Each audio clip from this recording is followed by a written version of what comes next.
Hello and welcome to the Alter Ego, the podcast which goes beyond neurotypical.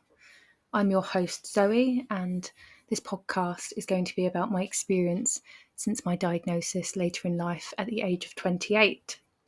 I was diagnosed with ADHD and autistic traits, and I hope to navigate this podcast in a way that sort of lives beyond the neurotypical lifestyle I'd created for 28 years. And to discover and embrace living a life that is authentic to my needs. I hope that listeners will find a sense of community by listening in.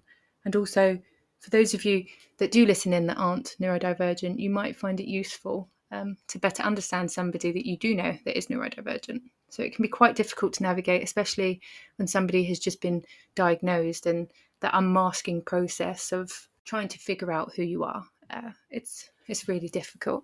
As somebody who's living it myself, I've realised that I created a neurotypical character that doesn't fit into my needs at all. And I refer to her as the alter ego because that's what she is. And sometimes she crops up masked in social situations, pretending to be Zoe when that's not really my authentic self.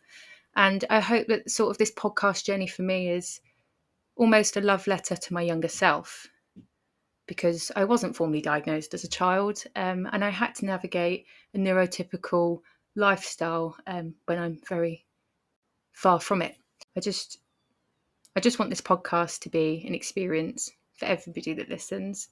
I want it to be a safe space for those that just feel heard and understood. And throughout it all, my alter ego has been an unwitting companion in the dance between neurodivergence and societal expectations.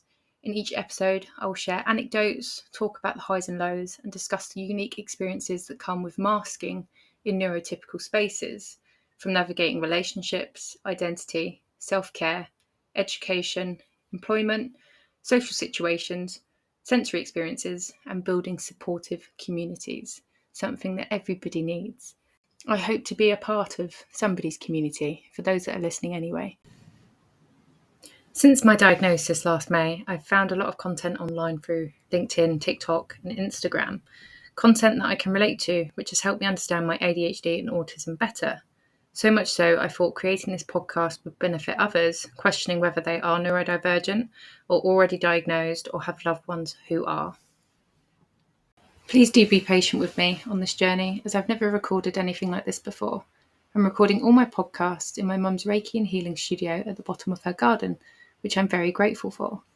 It might humour you to know, as it gets colder during recording over winter, I'll be donned in scarves, woolly hats, sipping tea in between takes, as well as hearing birds sing in the garden. A realistic picture of someone taking on a new project in a very normal situation with their first ever recording microphone, which was only delivered this past Friday. I appreciate I spoke a lot about several different things. I don't want to spoil the rest of the show by talking too much throughout this introduction. So just to recap, the Alter Ego podcast is a journey of self-discovery, a safe space for listeners to learn about or relate with the intrinsic layers of neurodiversity. Thank you so much for taking the time to listen today. Please do let me know your thoughts on my episodes through the Alter Ego social media platforms on TikTok and Instagram, which I've linked in the description of this episode. You've been listening to your girl Zoe and her podcast, The Alter Ego, the podcast which aims to go beyond neurotypical.